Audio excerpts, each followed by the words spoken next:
Haven't you read, he replied, that at the beginning the Creator made them male and female? And he said, for this reason, a man will leave his father and mother, and will be united to his wife, and the two will become one. So they are no longer two, but one. Therefore, what God has joined together, let man not separate.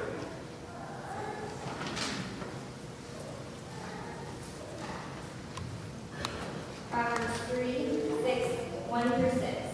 My son, do not forget my teaching, but keep my commands in your heart, for they will prolong your life many years and bring you prosperity. Let love and faithfulness never leave you. Bind them around your neck. Write them on a tablet of your heart. Then you will win favor and a good name in the sight of God and man. Trust in the Lord with all your heart and lean not on your own understanding. In all your ways acknowledge him, and he will make your path straight.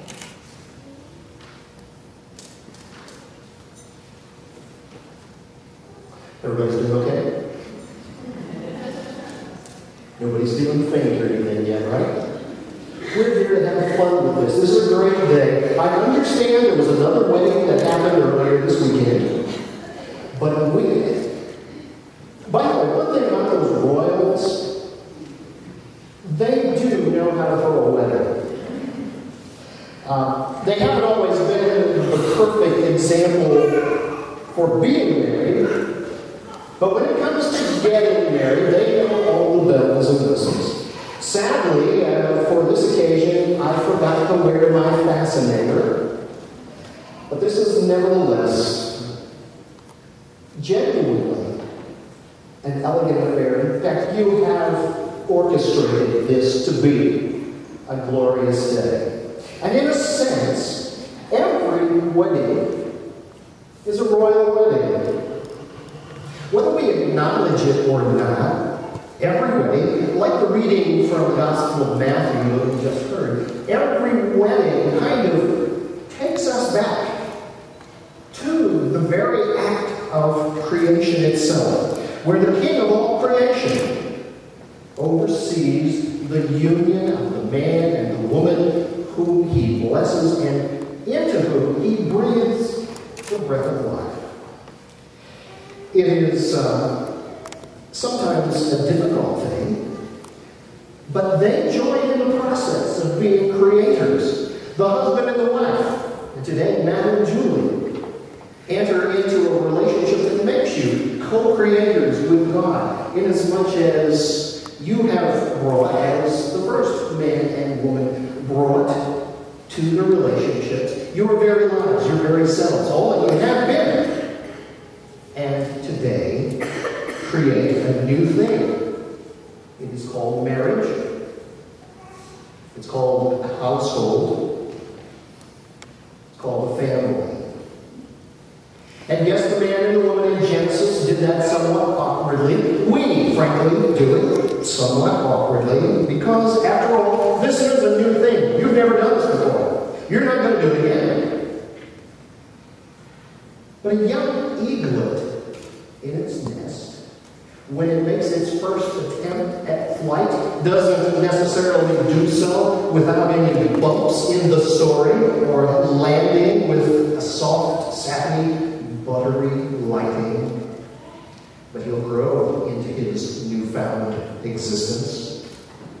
And if you feel a little less than comfortable up here, and not just you, Matt, and you, Julie, but all of your attendants here, if we all feel a little uncomfortable in these clothes that you've never worn before, and won't wear again in all probability, it's a natural thing. In fact, it's a symbolic thing. Because what we're doing here is, at least for those of us gathered here in this circumstance, a brand new thing. Your parents, your families, your friends, all gathered here, are also participating in something that we do a little bit uneasily, a little bit awkwardly, because after all, their relationship with you is, in effect, this day changing, just as your relationship with one another this day undergoes something that changes. From the standpoint of your family and friends, and I include myself in that group It is not always easy for us to know when people we love begin a new thing by becoming husband and wife. When it is time for us, out of love for you, to butt out. Nor is it easy for us to know when it is time, out of love for you, to step in. And it's a little bit awkward because we have come to do, in a public way, something that is effectively a very private matter. We have come to bless the business of you becoming one flesh. So if we seem a little bit out of our comfort zone today, take heart. It's only because we are doing the best we know how to do at helping you be your very best this day and every day that follows. There may be awkward moments, but we will grow into our new roles, all of us, not because we're brilliant, but because, as the reading from Proverbs suggests, we are not left to rely on our own understanding.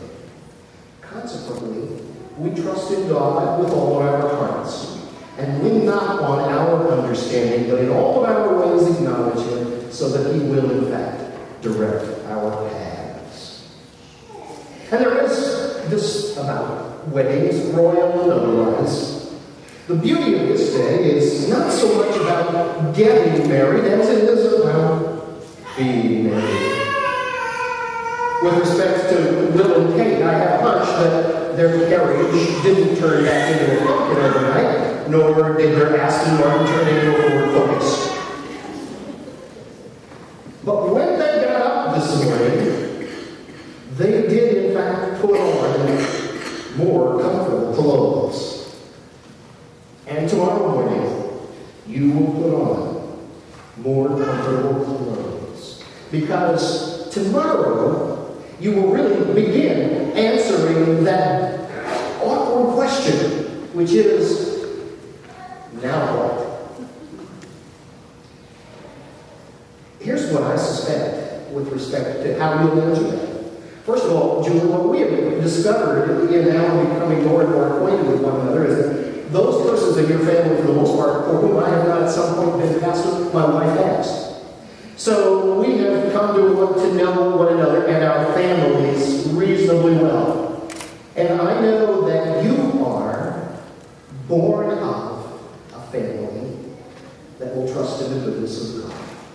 And man, it has been my genuine pleasure to have you in your relationship with Julie become a part of this church family, and for us to have the opportunity to get acquainted, because I know that there are good things ahead for the two of you. Because with respect to this wedding, it is not just a royal wedding. It is a royal life, inasmuch as it is in harmony and in relationship with the King of all creation. And because your house will always be blessed by the presence of an unseen guest, the Prince of Peace. That is my hope and prayer. Shall we pray? Eternal God, creator and preserver of all life, author of salvation, giver of all grace, bless and sanctify with your Holy Spirit the Julie and Matt who come now to join in marriage. Grant that they may give their vows to each other in the strength of your unfailing love. Enable them to grow in love and peace with you and with one another all their days, that the love they share may spill out beyond the boundaries of their home and touch all whom they meet. Through Jesus Christ our Lord.